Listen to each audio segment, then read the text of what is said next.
Hello and welcome to Lakeshore Christian Church. We're so glad that you're here to join us today for this message. And we pray that you will draw closer to the Lord today. If you're visiting with us, welcome. We're glad you're here. We have a gift for you and we'd love to give it to you. You just simply need to text the word online to the phone number that you see on the bottom of the screen. You text that and we're going to write you right back and ask you for your email address because we want to share with you a free gift called Right Now Media. It is a streaming service that is totally free as a gift from our church to you. And so just simply text the word online to the phone number and we will get that invitation out to you this week.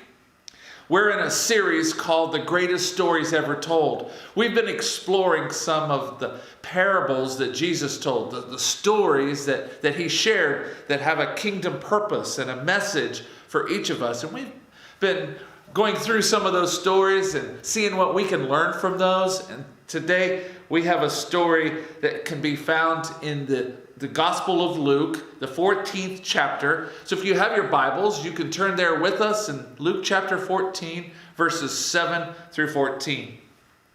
This story takes place in the home of a prominent man who had invited many people into his house for a feast. And that's where we pick up with this story. And so Luke chapter 14, starting in verse 7, we're just going to jump right in to the story. And this is what it says. When he, meaning Jesus, when he noticed how the guests picked the places of honor at the table, he told them this parable. When someone invites you to a wedding feast, do not take the place of honor, for a person more distinguished than you may have been invited. If so, the host who invited both of you will come and say to you, give this person your seat. Then humiliated, you will have to take the least important place. But when you are invited, take the lowest place, so that when your host comes, he will say to you, friend, move up to a better place. Then you will be honored in the presence of all other guests. And then Jesus taught this principle there in verse 11. For all those who exalt themselves will be humbled, and those who humble themselves will be exalted. Today, what I would like to talk about is humility. This is a topic that you don't often hear preached very much. And for this reason, it's a subject that many people just don't understand too well. You see, we often equate humility with low self-esteem or lack of confidence or a zero ambition. Or people think of being humble, a humble person, it means that you're a lesser person or a weaker person. And nothing could be further from the truth. In fact, there is great power in humility. Humble people are the movers and the shakers and the difference makers. Primarily because they don't feel the need to make every situation about them and take all the credit. They're not always thinking of themselves over everyone else and everything else. And when you discover, or what you discover is that when you get yourself out of the way, as humility requires us to do, there is virtually no limit as to what you can accomplish. So for this reason, today I would like to talk about how we can get this working grasp on this virtue. How we can get beyond the tendency to exalt ourselves. Instead, we might be exalted. And that's the word that Jesus used, exalted, that we might be exalted in the presence of God. So there's some ideas as we read this story, some things that jump out of the story that can help us to get a handle on humility. And the first thing that I want you to see as we look at this story and contemplate this parable is that there is nothing at all unique about looking out only for yourself. There's nothing unique about it. There's nothing special about it. There's nothing new about it. It's been going on forever. You find it in every culture, and you find this in every generation. And we see this in today's story. Luke writes about Jesus in verse 7. It says, when he noticed how the guests picked the places of honor at the table, he told them this parable. See, when you read the Bible, it's easy to see how different the culture is from ours, and how different their customs are from ours. But you also can't help but to notice how, in spite of all of those differences that we see in the Bible, they're still so much like us. Or actually, maybe we should say we're so much like them. People have always been the way people are. One example is that we just have a tendency to look out for number one, to try to put ourselves ahead of everybody else. And this is not a new phenomenon. You see, when you live this way, clawing your way, and scratching your way, and demanding your way, and self-promoting your way through life, you don't really stand out. You just become one of the crowd. You just become like everyone else. This is not a new concept.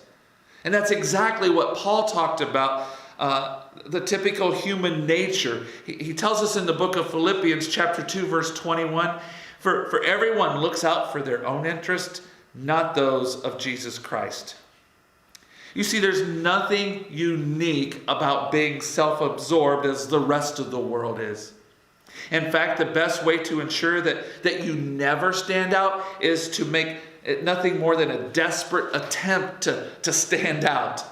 I mean, the best way to ensure that you never deserve the seat of honor is to go through life demanding the seat of honor, or even presuming the seat of honor. It's also the best way to ensure that you end up looking foolish.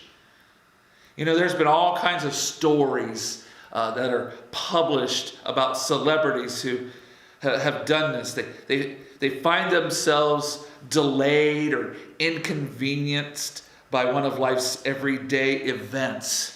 And then they respond by saying, "Do you know who I am?" Years ago, Alec Baldwin was stopped one day for riding his bike against traffic at New York's Union Square, which, by the way, is a violation, going the wrong way. And when he was stopped and he was ticketed, he became furious. And he told the officer, "This is nonsense."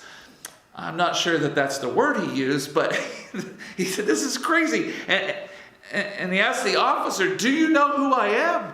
I'm Alec Baldwin. I played the president on Saturday Night Live." So his legal defense seems to be, I'm Alec Baldwin and I'm in movies and I'm allowed to ride my bike wherever I want. Here's a tip for you in life. Anytime you find yourself screaming, "Do you know who I am?" It's probably not going to work out very well for you. There's a great story that's been told, and to be honest with you, I don't know if it's true, but I really hope it is. And the story goes like this, that there was this United flight that was out of Denver airport, and it was canceled. And there were many travelers who were irritated and inconvenienced. But one traveler's reaction was a little bit over the top. You see, there were dozens of people in this line hoping to get put on the very next flight. And a man pushed his way to the front, up to the counter right past all the people, and he slapped his ticket down on the counter, and he said, "I have to get on this next flight, and I have to be in first class." Well, the agent, she was very polite. She said, I will do what I can for you, but first I need to take care of all these people who are in front of you." And the man's face, it turned beet red, and he pointed his finger at the agent, and he said, "Do you know who I am?" And the agent, she kept her composure, and she paused for a moment, and she took a closer look at the man. Then she picked up the public address microphone, and this is what she announced to the airport. "Your attention, please. We have a passenger at gate 22 who doesn't know who he is. If anyone can help him find his identity, please come to the front counter." And then she sent him to the back of the line. Now, like I said, I have no idea if this story is true, but I want it to be. And I think we all would want it to be. I've been at a few airports in my time, and I've seen people like this. You know, there's nothing unique about being a bully. And bullying your way, and pushing your way, and demanding your way to the front. In fact, this kind of behavior just puts you in a crowd with a whole lot of other people, and it's not the best of people. So the first key here to getting a handle on humility is to pull back a little bit. Demand less for yourself and never get into the temptation of saying, "Do you know who I am?" That's the first thing we need to do in order to get a handle on this, is to understand that it doesn't make us separate from the crowd. The second key to getting a handle here on humility is, from what I see, is when it comes to getting the recognition you deserve, you let somebody else do the heavy hitting. What I'm saying is, I'm saying that instead of tooting your own horn and making demands for yourself, you let others take the lead in the area. If you've earned any level of recognition, others will see it. You won't have to tell them about it. Albert Schweitzer was a great theologian and a humanitarian and a musician even, and he was a medical missionary. And for years, he was also the target of a great deal of criticism. Some people didn't like his theology, and others, they didn't like his way of ministering to the poor or caring for the sick. And so they talked bad about him.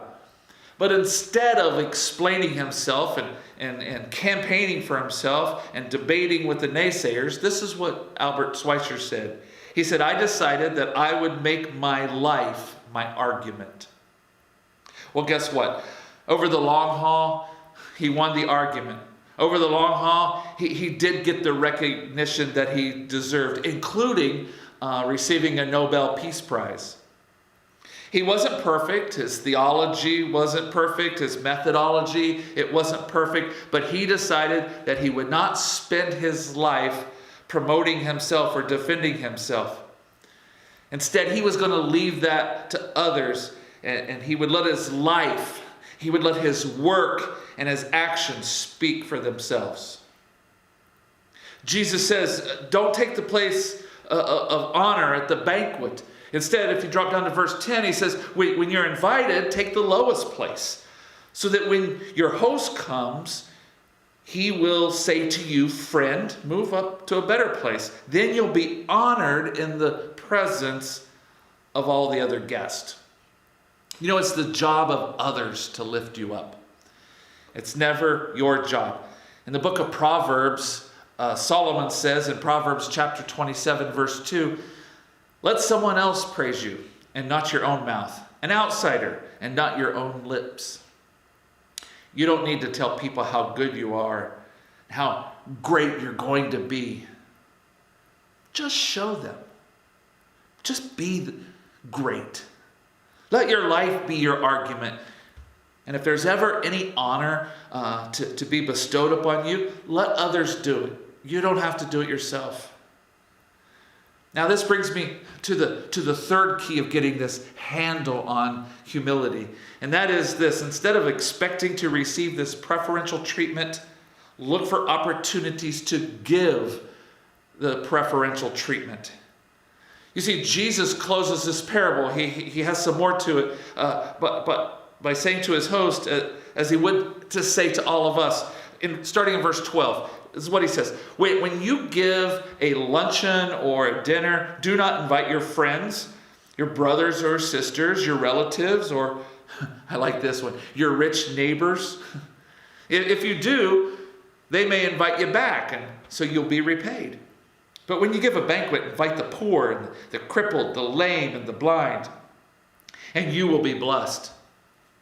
Although they cannot repay you, you will be repaid at the resurrection of the righteous.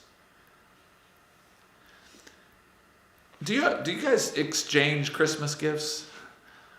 I have some circles that we exchange Christmas gifts in, and one is with my extended family, and we kind of have this unspoken price range that we give gifts. And so each year, if I were to add up all of the money I spent on gifts and then add up the value of all of the gifts I received, I'd probably come pretty close to breaking even. And now these days, since we have like Amazon, we have wish list, and we can even put what we want on the wish list. And so therefore we're not getting things that we don't want or can't use. And so it all balances out. So this exchanging of gifts, it's not really generosity. It's an even exchange. It's a quid pro quo. And Jesus challenges us to go beyond like a quid pro quo mindset and to go beyond this mentality of I will do for you an equal of what you do for me. Instead, we need to look for opportunities that we can go over the top in our acts of kindness, where we can be outrageously generous to those who least expect it and those who are least able to reciprocate. My point is this: a sign of humility is the desire to lift others up to a new level when you've got nothing to gain from it. A sign of humility is to be willing to go out of your way and out of your pocket to be a blessing for others rather than waiting for the rest of the world to go out of their way to bless you. You see, this is why I said earlier that humble people are the true movers and shakers. They're the ones making a difference in the lives of others. You see, ego-driven people, they're too busy. They're too busy looking out for number one, trying to knock everyone else down a notch while they artificially inflate their own importance. Ego-driven people aren't making a difference for others. They're too busy trying to make a difference only for themselves. But the humble, they do it differently. They don't feel the need to build themselves up all the time. They're the ones who can say, my life is the argument. I won't just sit here and tell you what my life is about. I'm going to show you. So instead of living and dying with a desperate need for all this outside approval, the humble are able to focus their attention on what our society would call even the least of these. And they do it not for the recognition that they're going to receive, or not even for an emotional thrill. They do it because even the least of these, they matter. So that's the difference. That's the difference between pride and humility. Pride says this: I need, I want, I deserve, I demand preferential treatment. Humility says, how can I be a blessing for somebody else? Pride slams their fist on the counter and they say, do you know who I am?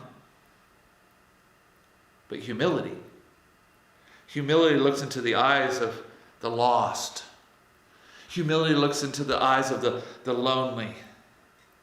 Humility looks into the lives of those who are grieving. And they say, I want to know who you are, because I care about who you are, no matter who you are. So the key then to humility is not thinking less of yourself. It's thinking more of others.